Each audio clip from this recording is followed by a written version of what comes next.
welcome to the show. How's everyone doing? Happy Sunday Fun Day. Welcome. So today we are going to get into it. We are really going to get into it. Let's get this set up today. Let's get some background going, and let's do some music there. Get this all set up.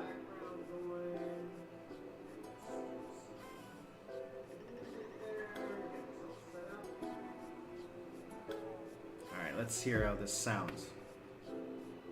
I'm just checking over here on the live stream. All right, that looks good. Hey guys, how's it going? Hope everyone is well.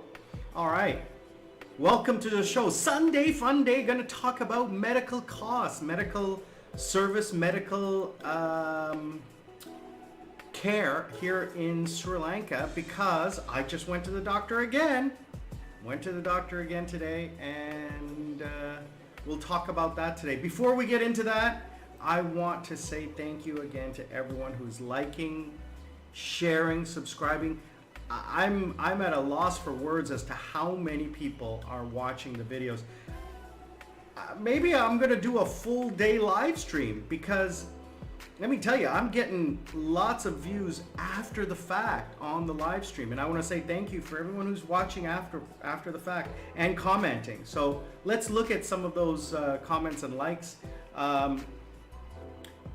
Tuesday, King's Hospital video, okay, talking about that. Thursday, Desmond makes his debut. Desmond helped catch a motorcycle thief. You gotta watch that video. On Thursday, coming out on Thursday.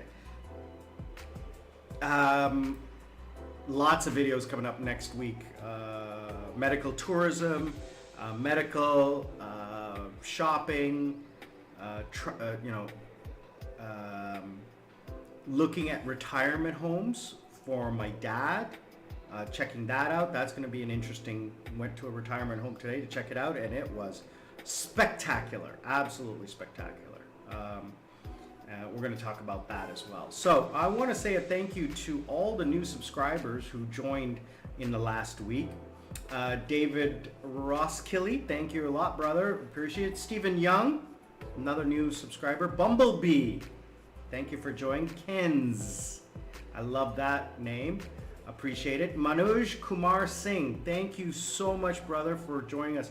Lots of love to you guys for subscribing. I truly appreciate it. Again, guys, just so you know, these are the subscribers who are public. Their profiles are public. Although I did get 30, 40, maybe 100 subscribers. I can't remember how many it was. Got a nice little bump in the subscribers. Those are the only ones that are public. So thank you again to those, to everyone, but thank you specifically to those who are public. Comments, wow. Terry, brother, you are always the #1 supporter. I love it. Thank you so much. Here we go. Who else is there? Darren Crick, really, truly appreciate you taking the time to talk to me about finances. Trust me, brother, I got somebody who is knowledgeable in this. It's actually a money manager, so pension fund manager. You know, this guy runs billions of dollars. So trust me on this. I've got some advice, and I've got my money secure. I'm taking care of myself so that you don't have to. Can you imagine me with an OnlyFans page? That'd be hilarious. How much would you pay not to see that, huh?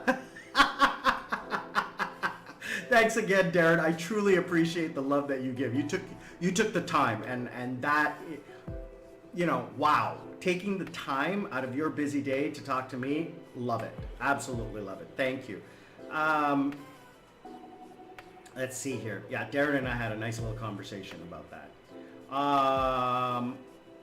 Consoling Your Mind.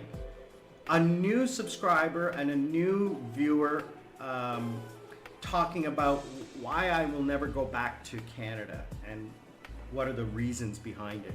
And it's a very interesting video. I hope you guys take the time to watch that video. It was a lot of people have said that they like my honesty, and I'm just being truthful of my opinion. And these are solely mine. I'm not trying to blame or put, cast aspersions on any one race, religion, culture, ethnicity.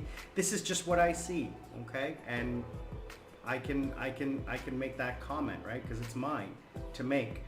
And Consoling Your Mind is actually coming to Sri Lanka, so I'm hoping to set up a meet there. 5410th, happy Thanksgiving to you, brother.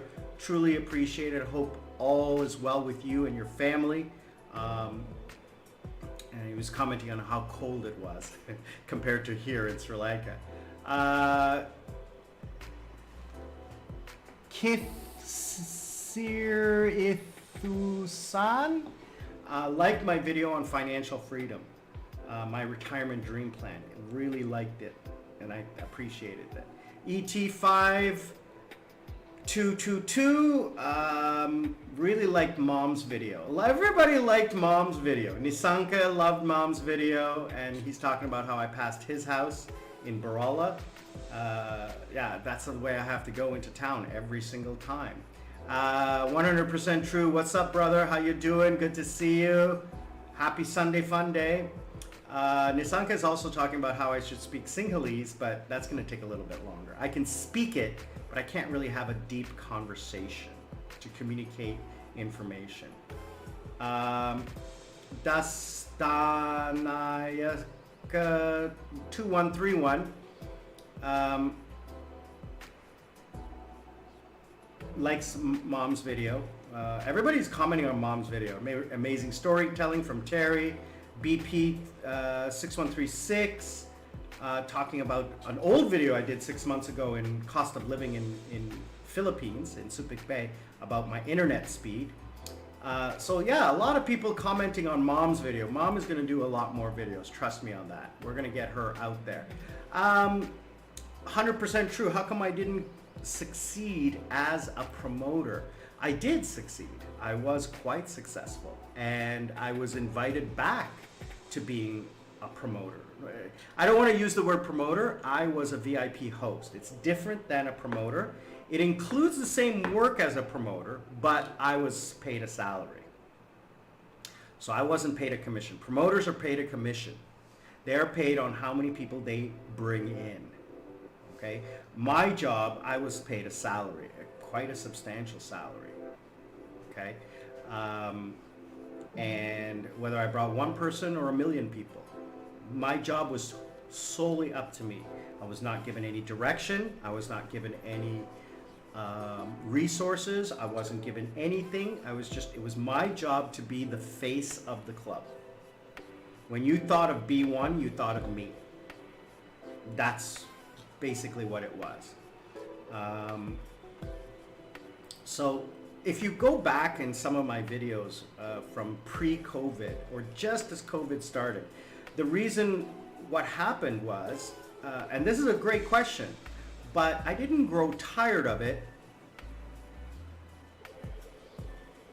Well, maybe I did. I miss it. I mean, who wouldn't? The money, the power, the women, the partying. Who would grow tired of that? I didn't get tired of it. So a couple things happened. Number one, the club got sold. So my venue disappeared. Now, I went to another venue, but they weren't willing to pay me what I wanted. And then I was offered at another venue, and I took that one. That one was going to be a lot of fun, because that was going to springboard me into Gangnam, because that's where I wanted to go. If I wasn't going to stay at B1, and I wasn't going to, like, the new owners at B1 didn't want to hire me. They didn't believe what I did was worth their money. So I went to a smaller lounge. They didn't want to pay me what I wanted, even though I was bringing in a lot of people. Then I went to a big club in Itaewon that was owned by Gangnam people. and I was going to leverage my success there to jump into Gangnam, you know, but then what happened was COVID happened. So COVID was January 2020, February 2020. My club closed in June, July 2019. I moved to a new club in October. I left that club in December, started a new club in January. February, COVID started and everything shut down. So from February 2020 is when I ended.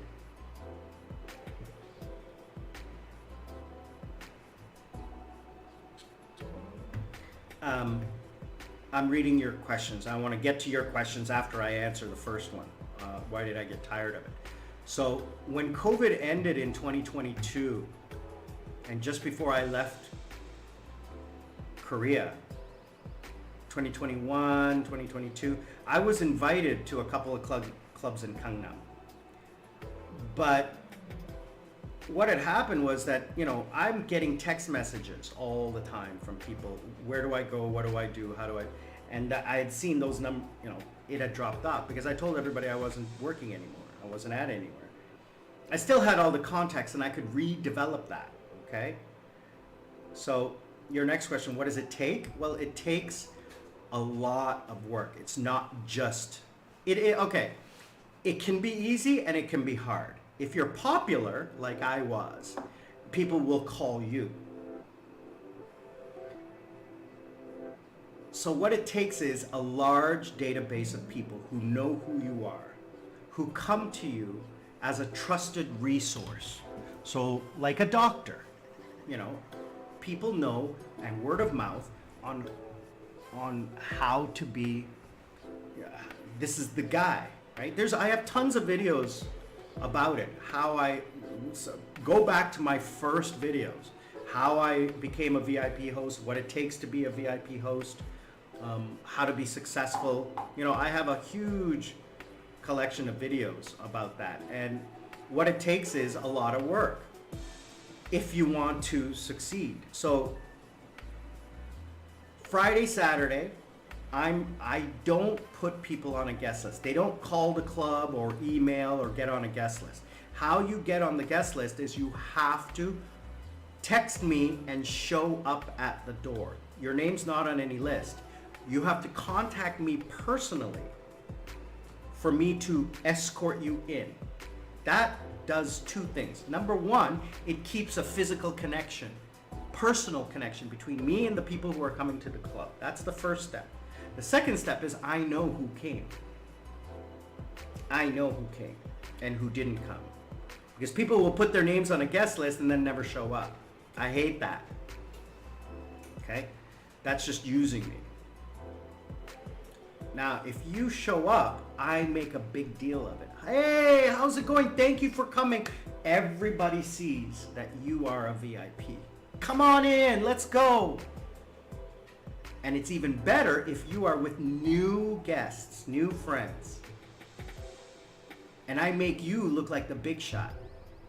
Constantly getting told, hey guys, this is Sam, he is the guy. And I'm like, no, I'm just someone who stands out in front of a club.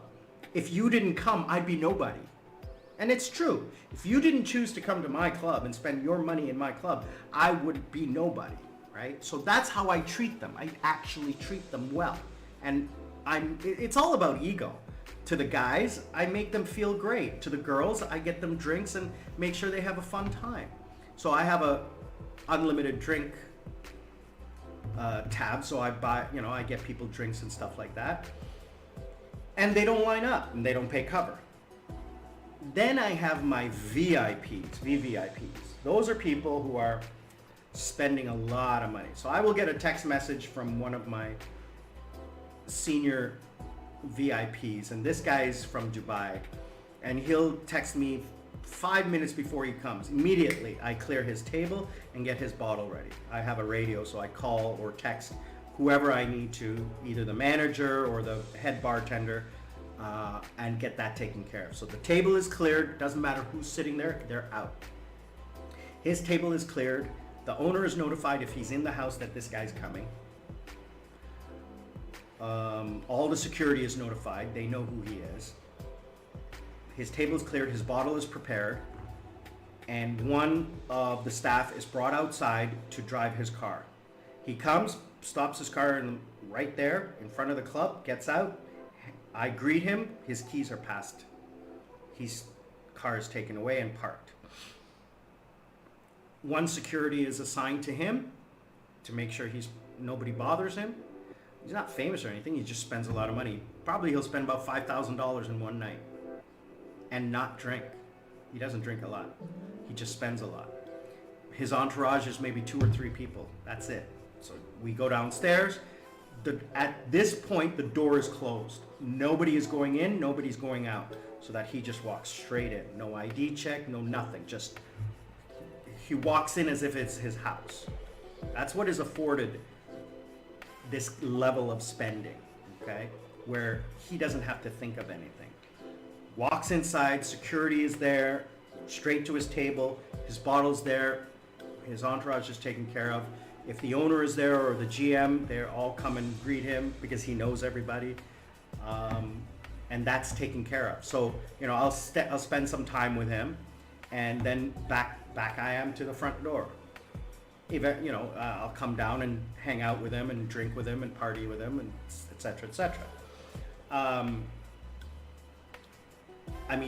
I have a video of him saying, unscripted, this was, I introduced him as one of my VIP guests, and he's like, no. And he's talking about how my nickname was Itaewon Sammy. And he says he loves coming here. And he says, it's like if you come to Seoul or you come to Itaewon and you don't come see Itaewon Sammy, it's like going to Paris and not seeing the Eiffel Tower. And I was like, wow. These are the kinds of things I don't solicit. It's just, these are what people think of me because of what I do. So I make sure that people are having a fun time. I don't have any staff, although I work with the security, I work with the front door staff, and I work with the bar staff. They all know who I am. I don't have any power to tell them what to do, but I ask and they do it because they know who I am. And I report to the general manager, but I was hired by the owners. I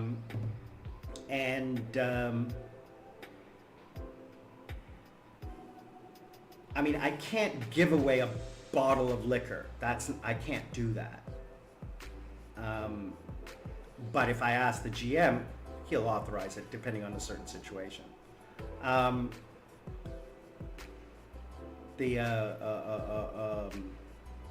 The other thing is that I stand at the front door and I am the face of the club, as I said. So I stand at the front door, and what'll happen is people will see me, foreigners, tourists, and they'll come up and they'll talk to me because they'll see a foreigner standing at the club behind the podium, an employee. I look like an employee. I have a radio earpiece and everything, and I don't have a uniform or anything. I just dress nicely, and I'm standing in. You can tell that I'm an employee and I'm a worker there. So the people will come up to me and ask me, and sure, come on in, let's have a fun time, right? And then my second part of my job was to find new VIP guests, okay? So I will see who's having a fun time, who's bringing energy to the club. And I will seek those people out and introduce myself, give them my business card and say, hey, you guys are having a great time. Let's have a drink together. It's predominantly girls, right? And the way I build the guys is the guys who come with my guy VIP guests. So if my VVIP brings people, I will introduce myself. I say, if you ever wish to come, please contact me. I'll take care of it. So now I have all these people's phone numbers and text message and their IDs, their instant messaging IDs like WhatsApp or Messenger or whatever, or Kakao or whatever. And so then what happens is at the end of the night, I'm standing outside saying goodbye to everyone. As they're leaving, I'm saying goodbye and thanking them for coming and making a big deal out of it, right? So that's the second thing I'm doing. Then on Sunday, Monday, Tuesday, which are our days off, sometimes Sunday no, but Tuesday, Wednesday, definitely, Monday, Tuesday, club's closed. Wednesday, Thursday, it's open for special events. Friday, Saturday, obviously. Sunday, special events. So on Sunday, Monday, Tuesday, Wednesday, what I'm doing is I'm going through my list of people who came, and I'm putting that into an Excel sheet. Who came? How many people did they come with? What did they spend? What did they buy? I put them into category A, B, and C. And then if we're having a special event, I will call certain people and say, listen, you know, we're having a special event. You had fun at this event last time. Why don't you come this time? I'll save you a special table. We have a package deal or something like that, you know.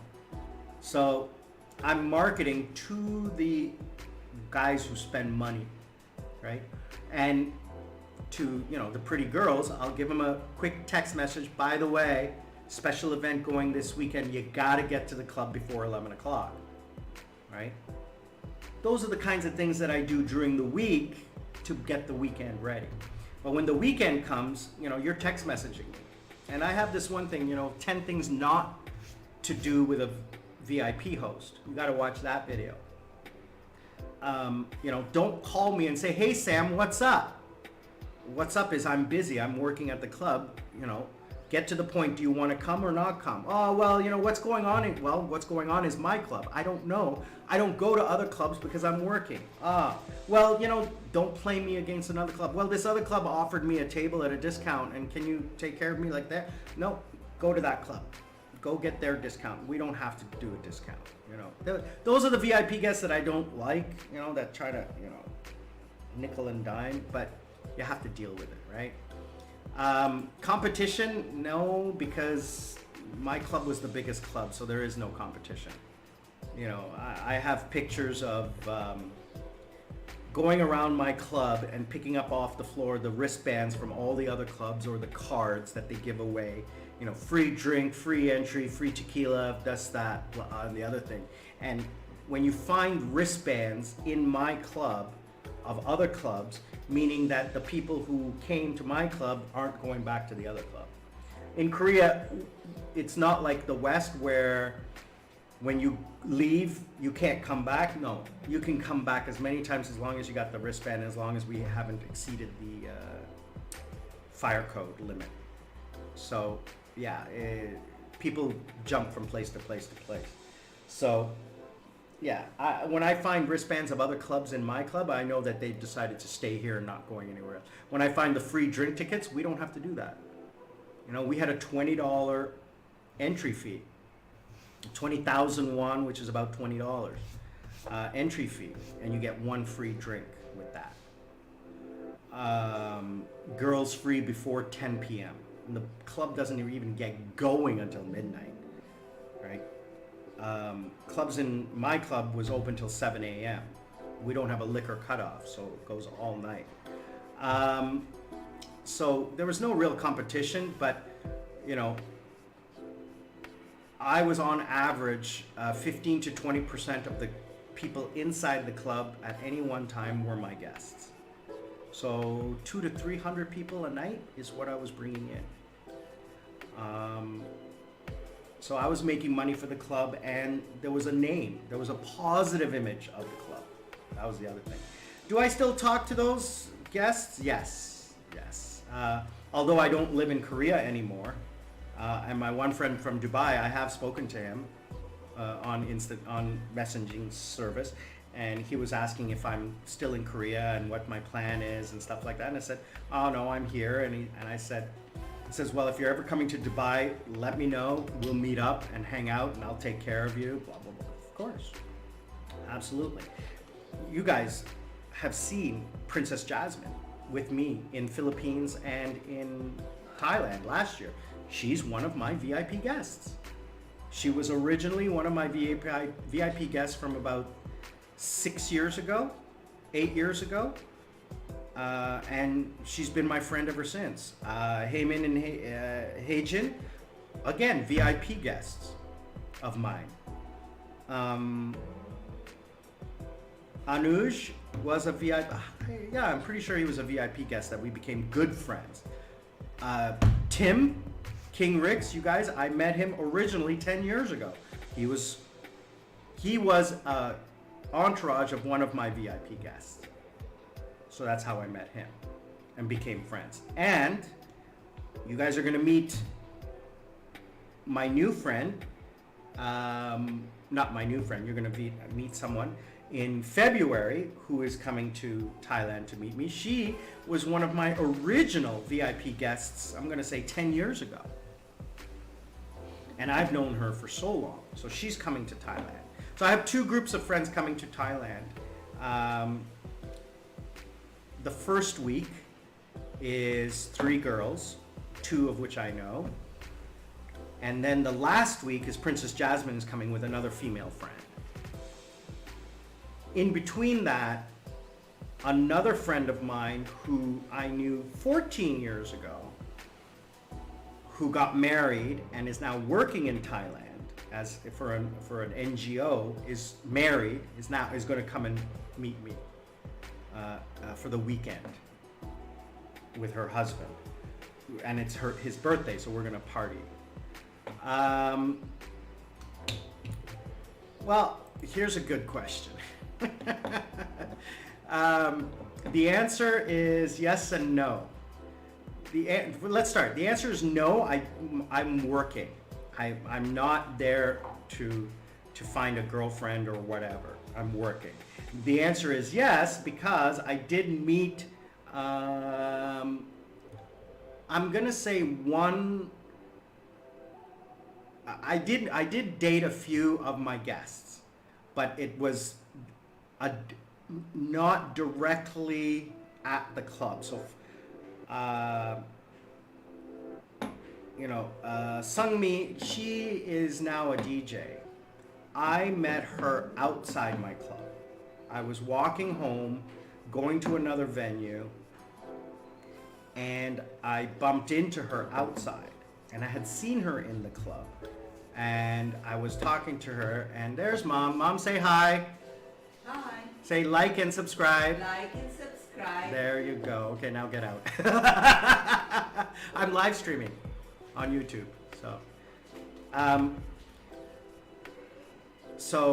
I met her outside the club, and she was like, look lost, and I was like, I introduced myself. Hi, I'm the manager from House Ming. Are you okay? And she says, oh, I lost my brother. Oh, the guy you're with is your brother. So we ended up hanging out, exchanging numbers, and we started dating for about 6 months. We're still friends today. I talked to her like just a couple weeks ago, telling her I'm going to be in Thailand, that if she comes to let me know, because she DJs all over the world now. And then I met a girl from Kazakhstan. So she approached the club and was smiling. She was stunningly beautiful. My God, she was like 5'11", with no heels, blonde hair, blue eyes, beautiful, stunningly gorgeous, thin. She used to be a model. I thought I recognized her, or I knew her, or she knew me, because she was smiling, and I said, hey, how's it going? Nice, blah, blah, blah. So I invite them in and hang out and blah, blah, blah. And so I ended up getting her number. So she's the one who approached me. So we started dating for about a year. And then she sold her business. She had a clothing company in Kazakhstan, and she would come to Korea once a month and come and see me. When she was finished her business. We actually went to Thailand together. She was the first woman I ever went on vacation with after coming to Korea.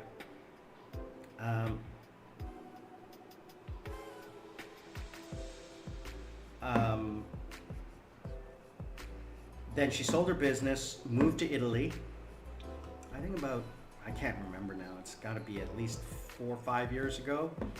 Moved to Italy, got married, had a child, and started another business there. She's doing really well. We talk once in a while. I'm friends with all of my ex-girlfriends, all of them. Can you remind me what video you sent? I don't get offended because I don't really care, you know.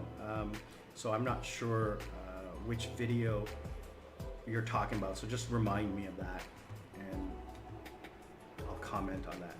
So yeah, my life as a VIP host was great, was amazing, was wonderful, was incredible, was financially rewarding, but it was physically exhausting. It did do damage to my liver. I'm glad that they stopped smoking inside,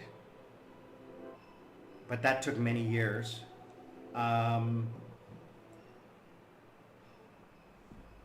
It really kills your social life because you can't go out.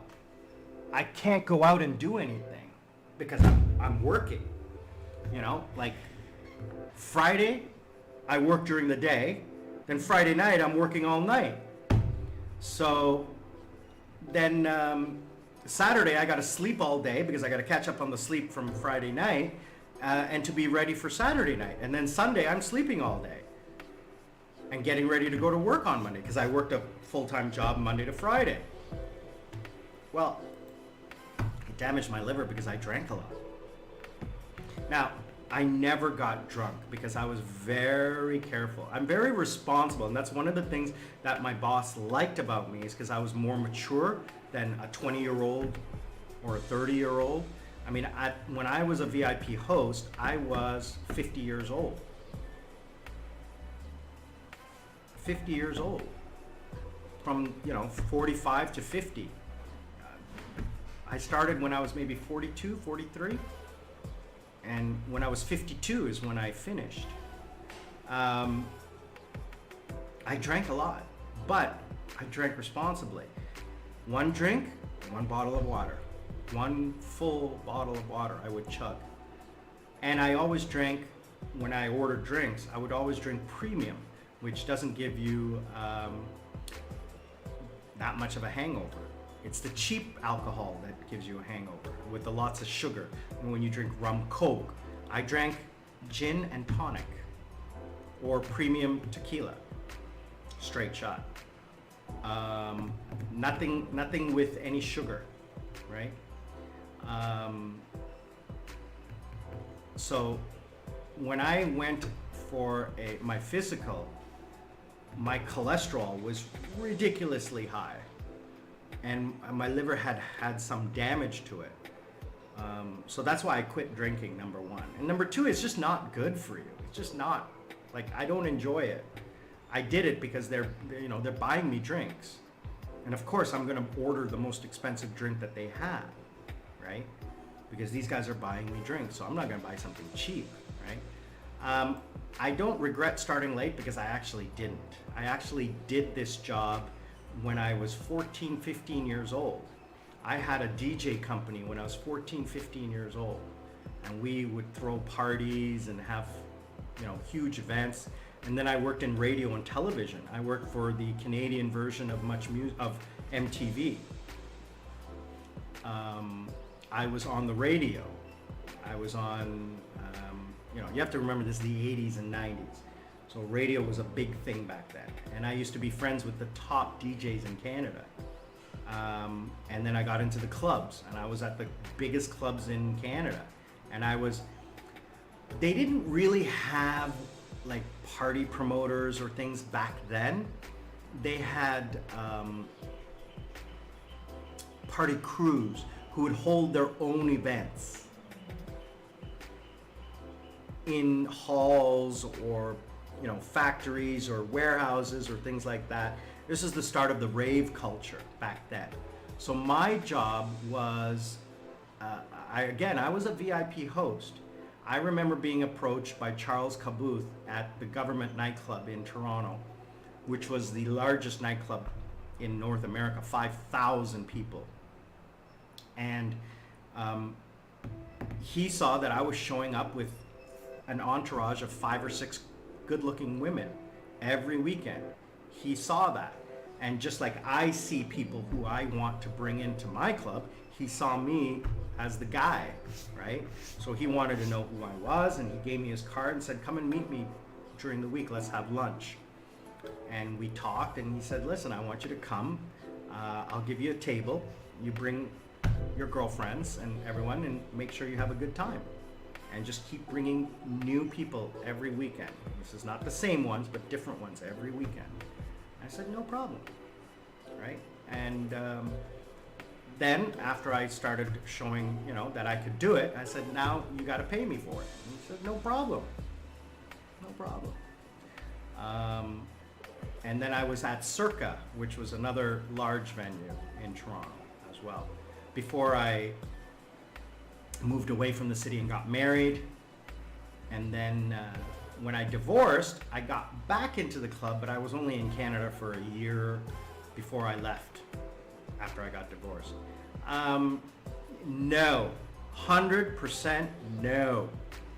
It is the worst business you could ever own, unless you are extremely lucky and extremely successful. I could tell you stories. How did this go from medical tourism to the club business? I'll never know. But I'm glad you're asking the questions because it's interactive. This is exactly why I do the live stream. I want you to ask questions, okay? Okay, I'm gonna be very honest about it.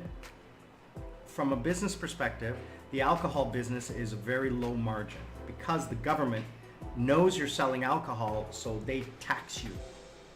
Different from a non-alcohol business, okay?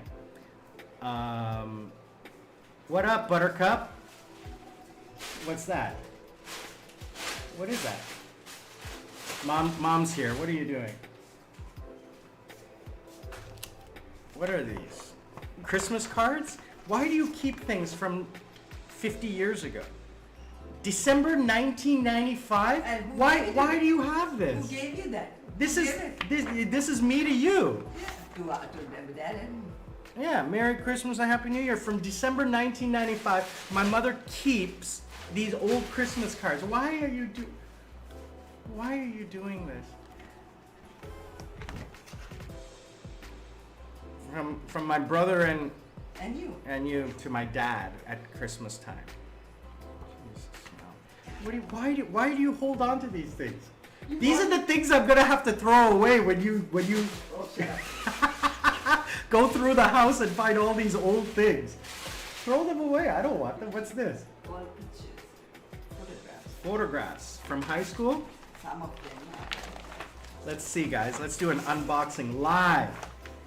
There's a picture of Sam, stop it. of Okay. of don't. what's Sam, his name? Don't you dare, okay? I don't like it, okay? So. My cousin. Oh, this is my little brother. I won't show my little brother. Who is this? What is This this? is in the embassy. That's you and China. So this is in 1969. It's 1972. No. 71. 1970. This is my brother and I in China, and this is the embassy staff in China. And this is me in high school. This is my house. This is one of the last letters my father wrote to me. Oh, very nice. Letters.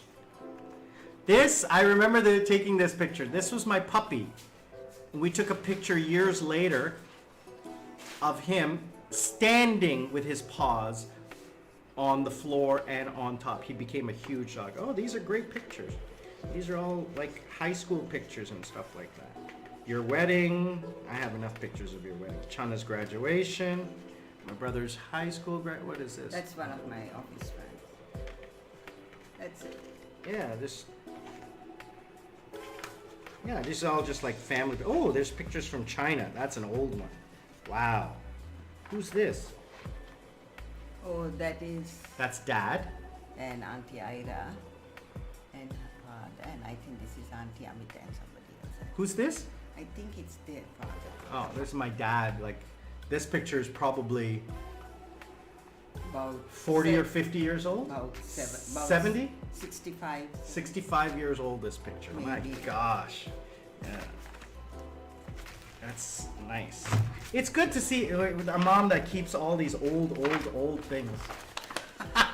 Anyway, yeah, owning your own club, absolutely not. The margins are just not there because of taxes. Yeah, I don't want to see that picture.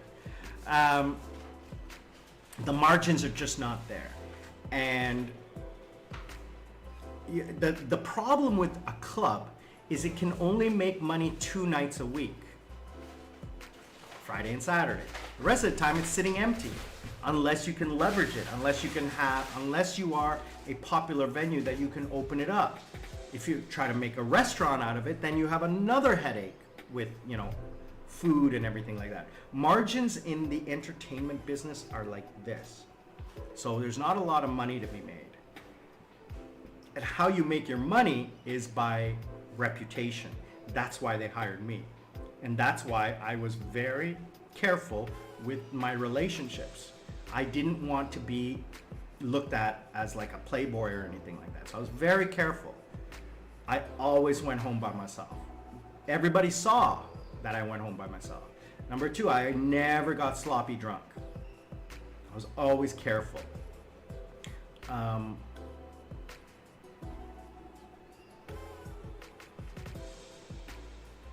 I was never reprimanded, ever.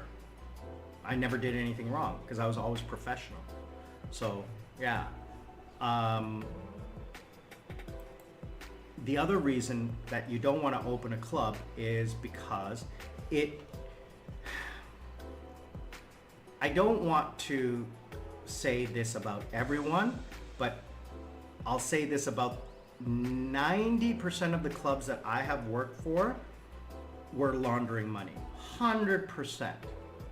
100%. Except for B1. Except for B1, they were laundering money. Absolutely. Absolutely. Yeah, B1 definitely was not. That was legitimate because it was very popular and it was being watched. Like they were being watched because it was owned by foreigners. And it was part of a large organization of like 7 venues. So they were being watched and they didn't need to launder money. But I was at a club in Canada. 100% was laundering money, 100%. And the reason they hired me was because they needed somebody without a criminal record to be on the liquor license. I didn't mind. They were paying me a shit ton of money just to sit in the office. I didn't do anything. I didn't mind. I was young though. I was like 22, 23 at the time. That was a Chinese club. And from there, I made a name in the liquor industry. And when another position opened up, one of the liquor reps said, hey, you know, this place is looking for someone, you should go there. It's all by word of mouth. So how they launder money, I mean, it's it's well known. You know, you buy the liquor and then you sell the liquor. So because you cannot buy liquor for your club unless it has your license on it. So when you order liquor, you don't go to the liquor store and buy bottles. It's not how it works. You buy under your license so that it's registered that you purchased $1,000 worth of liquor, which means you have to sell $1,000 worth of liquor at your prices, which means that if you keep ordering liquor, a large amount, you have to have the receipts for that, okay? So if you try to launder money and you have more money than you have bought alcohol, then there's a problem. So this is what they do. They buy the alcohol, okay? And then they will take the bottle of Grey Goose and they'll empty it into a fake bottle. Now they take that fake liquor and pour it into the Grey Goose, seal it back up, and that goes on the shelf. Then they'll take the Grey Goose liquor and sell it for a discount, higher than fake liquor, but still at a discount. So now they've got extra cash, which they now use to buy cheap liquor that they sell at a high price in a Grey Goose bottle. So there's ways to do it. And then there's like ways to do it with like, you know, table costs and stuff like that. You can fake table charges. So yeah, they bought, you know, $1,000 worth of alcohol, but they paid $2,000 for to sit at that table. There's ways to do it. So, you know, yeah, I've been in clubs in Korea that I know are 100% run by gangsters. I've met gangsters. I have a video about it that I partied with gangsters. But I wouldn't get involved in it because it is difficult from financially, and it's just so much. It's headache. I will never own a business. No, never own a business. It's just too much of a headache. I will work for someone else because I'm just too lazy to do it on my own. Absolutely not. No way. No way. I can make more money leveraging my skills. You know, I earned a crazy amount of money for the amount of work that I did, because I didn't, you know, my job was not labor. My job was intelligence. Okay, I was selling an idea. If you can sell an idea, then you don't have to dig ditches. You don't have to flip hamburgers. Okay, so there is the most important thing. I'm gonna have to change the topic on this live stream, because it's gone on for an hour now talking about, you know, how to be a club host. But I guess, you know, that's my answer is, you know, it's not an easy job to get into. You have to get in on it with an owner. You have to get in with the owner. You can't work your way up. You could get hired on by a party planning company, that kind of thing. You could. I have always done it through my own personality.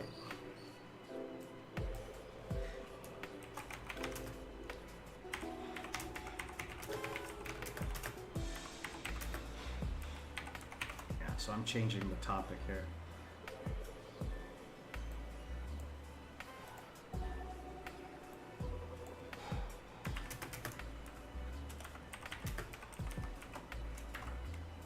So,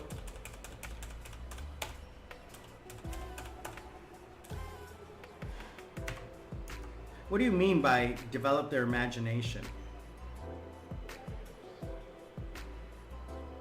I don't know what you mean by that. I don't want to guess what you're talking about. So come back to me with the answer there.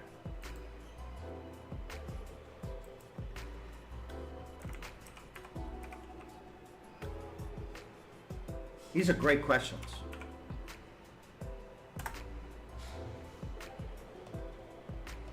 It's a great topic. I have a lot of people who actually have asked me in the past about this.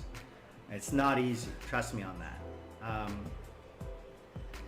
I was involved in it from a very young age, and I developed a good name for myself because I worked hard, and I'm a social person. I'm a social butterfly. I know a lot of people, and I knew all the right people, and I knew other people in the industry. So when one owner asked another one about who's this Sam guy, okay, they said, oh yeah, Sam's a great guy, man. That guy knows everyone. He knows all the beautiful women, all the rich guys. He knows everyone. He's connected, right? Yeah, I sold the idea that I was the guy that you needed to bring in if you wanted people to have a fun time, or you wanted the right party people to come to your event, because people would follow me. How did I stay relevant? I kept bringing in new blood. So for example, you would show up at my club as my VIP guest, but you would bring 3 or 4 new friends. I would make it a big deal to like glam over you. Oh, thank you so much for coming. You know, you see those movies where the maitre d', oh, Mr. Jones, thank you so much for coming. It's been such a long time since we've seen you. We've reserved your usual table, sir.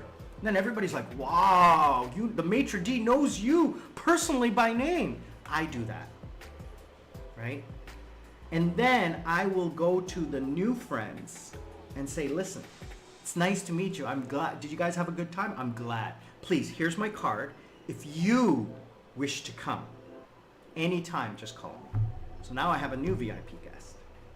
So I grow my list. I stay relevant by bringing in fresh blood, right? And you know, in the nightclub business, it's young pretty girls, and there's no shortage of young pretty girls. Constantly adding them to the list, because who doesn't want lineup bypass, especially when you see my club and the lineup is over an hour long, right? I would make it a point of walking the line and seeing if there's a pretty girl, come with me. You know, that's what I did every night, because now they come and talk to me. They don't talk to anybody else. Now they don't go to any other club. They know that when they come to my club, they just got to walk up to the front and say, "Hi, Sam," and I'm right in. Okay? They don't need to be harassed or anything like that at any other club. They properly taken care of. Because also, you have to remember, in my club, I had a VIP section where only my guests were allowed. So when you walk in through the EDM zone, then you have a crossover room, then you go to the hip hop zone. Behind the crossover room was my VIP area. It's a small area with its own bar and its own tables where only my guests were allowed. Okay? And it fit, 20 to 50 people. So it was always full of my guests. And I would take them there, and they could come in and out of that area. They didn't have to stay in there. But that's where you would find me. Hanging out, partying. That's where the owner were. That's where the VIP guests were. That's where we had the movie stars and the K-pop stars, and I could go on a list of people who I've met. You just look at today's K-pop stars and Korean movie stars, and I can click off each one of those who I've hung out and had drinks with. I never promoted or advertised that. That's why they came, because our club never published photos or names of any famous people who came to our club, because we didn't have to. We didn't have to. People came because they knew it was a great club, not because of who was there.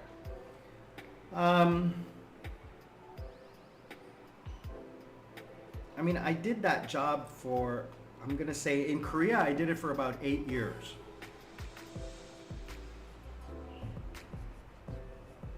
Prior to COVID, I did it for about 8 years. And in Canada, I did it for, gosh, I don't even know how long I did it. I can't even think that far back. Since I was 16 years old till I left Canada when I was 39. So yeah, a long time.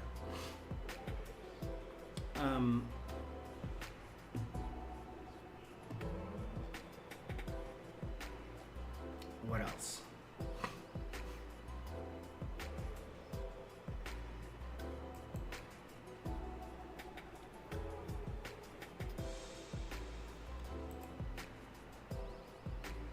What did I like about it? Well, I liked how much fun it was.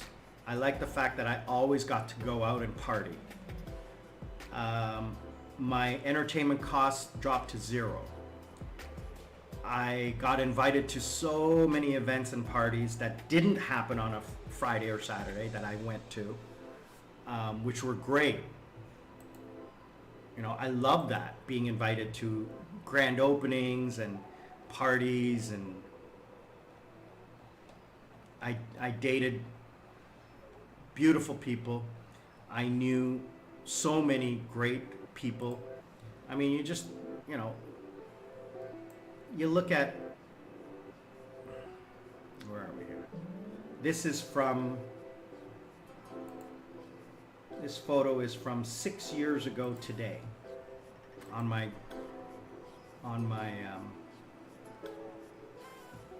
this is from sorry, my brain's not working. This is from my Facebook memories.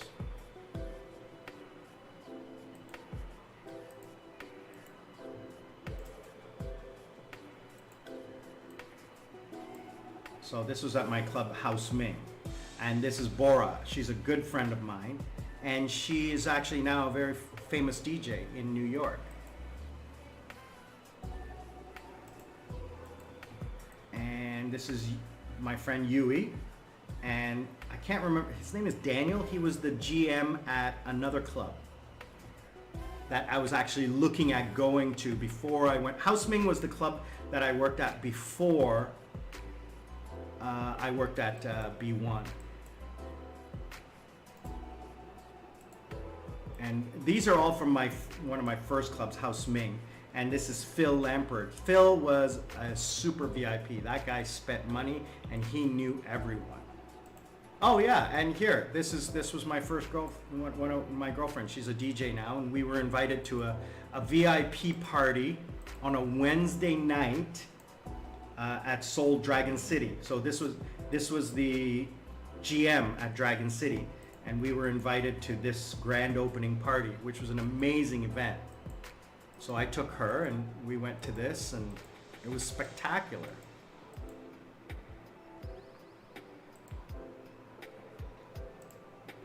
And this is everybody partying at my club, and my friend Anuj, my girlfriend, and some other friends. We're all partying, you know, having a good time. And this was the first time she ever DJ'd. My friend was the DJ here, DJ Fenner, who's a good friend of mine. And at the end of the night, I said, listen, can you let her go on and play a little bit? She had just started practicing. So she had a fun time that night. But yeah, you know, those photos are from 6 years ago tonight. You know, how can you not enjoy life when you get to hang out with great friends and have a super fun time? And you get to meet a lot of great people.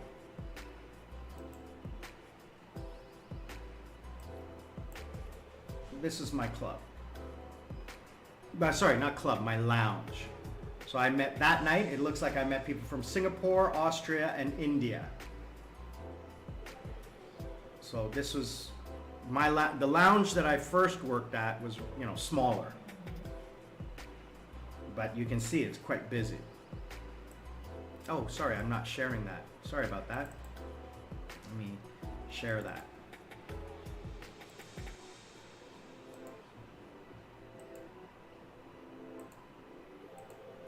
Yeah, so this was my club, House Ming, and that was 7 years ago today. As you can see, it's pretty busy.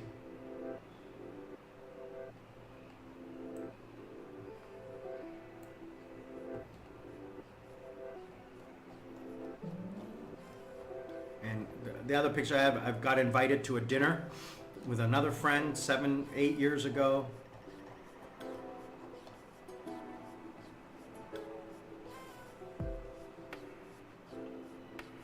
So bar hopping, I mean, it's just, you know. So a couple friends of mine, I'm the king of Itaewon, and my friend's nickname was the Godfather, and we were going to FUNDAY. And we were going to go party, so, you know, I'm not even a club host, and I'm like promoting. Like my friend owned a club called Naked Club in Hongdae, and we were in a glass VIP booth overlooking the dance floor, and we were at a place called Club Naked. Then we went to another club. We went to a restaurant, and then we went to karaoke. Then we went to that was 13 years ago. Then 12 years ago we started 1 place, 2 place, 3 place, 4 place, 5 place. And then went to the Paris bar at the Hyatt. You know, just partying. That was the thing. It was just partying every night, going from place to place to place. It was fun. It was exciting. It was easy to do when you had connections, right? So I didn't worry too much about it.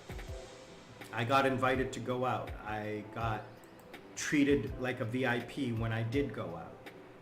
So even after I left the club, so before I left Korea, even after I left the club, I was treated like a VIP. I would go everywhere and not have to pay, not have to line up, not have to show ID, just walk in, got special treatment, got free drinks, free food, or whatever. I think I've told this story before, but I remember I was dating this girl in Gangnam. I was living in Gangnam at the time. This was post-COVID, but we still had the COVID rules. You had to show QR code, you had to sit separately, you had to wear a mask and all this stuff in the clubs and in the bars. So I had dinner with this girl in Gangnam. She was a little older.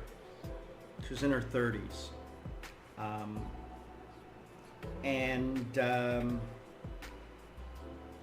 It's like we finished dinner at 9:30, 10 o'clock.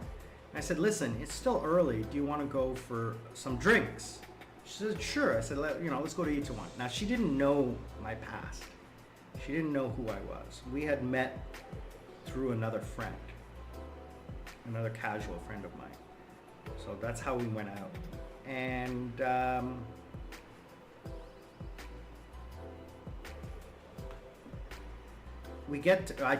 so I had a car service at that time. So my other Korean friend had given me a car service membership as a Christmas present. So I had a luxury car service. So I called the car service, they picked us up, because getting a taxi in Gangnam is impossible on a Saturday night. Just impossible. So I don't bother. So I'm glad I had that service. So they take us to Itaewon. We get to Itaewon. I have texted my friend, the manager of one place. We get there, and there's a big lineup. And I get to the front. Manager sees me, bows, greets me in Korean as boss, calls me boss, 사장님. And everybody in the lineup is looking at me because I'm a foreigner. Don't have to show QR code, don't have to show ID, just walk straight in. There's a table already set up, go sit down. I invited Princess Jasmine and her friend to join us.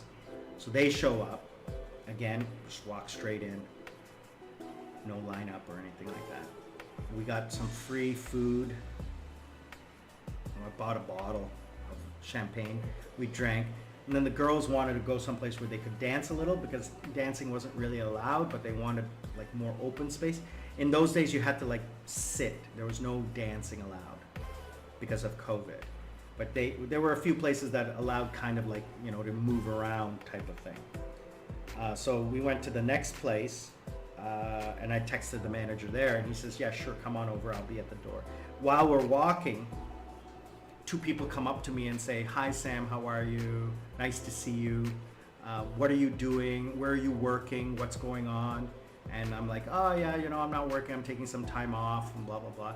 And so my date, she's asking me like, who are those people? She's like trying to understand what's going on. She can't comprehend that I used to be a VIP host and these people are asking me that. She's, oh, I don't know who they are. But I actually didn't know who they were. We get to the second place, again, big lineup, we walk right in. No QR code. The QR code you had to show that you were vaccinated. We didn't have to show it. Didn't have to show ID, didn't have to pay, just walk straight in. So I walk in, the manager comes up to me and says, greeting and everything like that. I said, listen, can I get a table? He says, it's like 12:30, give me 5 minutes. 2 minutes later, they kick somebody off the table and put us on the table. Now she's like, what's going on? Who are you? And then while we're talking, so it's me, her, and 4 girls. So I'm there with 5 girls. People are coming over and saying hello to me. The manager comes over, the general manager comes over, and and of course I stand, bow, and greet him as the owner, because he's technically the owner in Korean, right? So she sees all this, and then finally she asks me like, who are you? Like, I said, I'm a gangster. She's like, no, I said that. And I explained to her, why these people all know me, etc. So, it's a fun life, but can you do it forever? Yeah, you could, but there's a cost, to your social life, your health, and things like that. So, yeah. I enjoyed it. I had fun. I took advantage of it in the social aspect, in the financial aspect. And as I said, I wasn't selling labor, I was selling an idea. The idea that I could generate a buzz. I could generate, I could bring people in. But number one thing is that the owners of the club that I worked at, B1, didn't want to be the face of the club. They wanted someone who could be their face, but still provide their VIP guests with full service when it was needed. And that's why they like my idea where I will sit at the front door and I will be there when everybody comes up, so that they don't have to stand outside calling and phoning and trying to figure out, so that I know who is the VIP. So that was basically it. So yeah, would I ever go back? Probably not. Probably not. I would go as a consultant, and I would hire people to do the job that I did. I would go in as a consultant. You pay me a consulting fee, you pay me for my knowledge and my experience, and that's what you'll pay for. That's the same thing I do with being an English teacher. You're not paying me to teach English, you're paying me for my experience in teaching English. Okay, my ability to not make mistakes and cause you grief and drama. Anyway, I gotta wrap it up today because I actually have a class in 20 minutes that I gotta get ready for. I have a class to teach. This is the only class I have this weekend. I took the weekend off. I went to you guys are gonna see a great video coming soon. I went to Mount Lavinia yesterday. Wow, with mom and dad. It was spectacular. We had so much fun. It was a great day out. The weather was amazing. And yeah, it was fun. It was fun. You guys will love that video. We will see you all on the other side. Thank you again, everyone, for liking, sharing, and commenting. James, I want to say thank you to you for your support. Love, double love your support. Terry, I know you're going to watch the video, and I know you're going to watch it right through to the end, so I'm going to give you a love as well. 100% true. Thanks, brother, for joining us for the whole show. Really love that. Great talking to you. Hopefully you enjoy, and go back and watch some of my first videos. Some of my first videos from 4 years ago, okay? Enjoy, brother. Everybody, thank you. Please learn to live life. Don't let life live you. Be good to each other. Love each other. I am Sri Lankan Sammy, retired with mom and dad. I am out.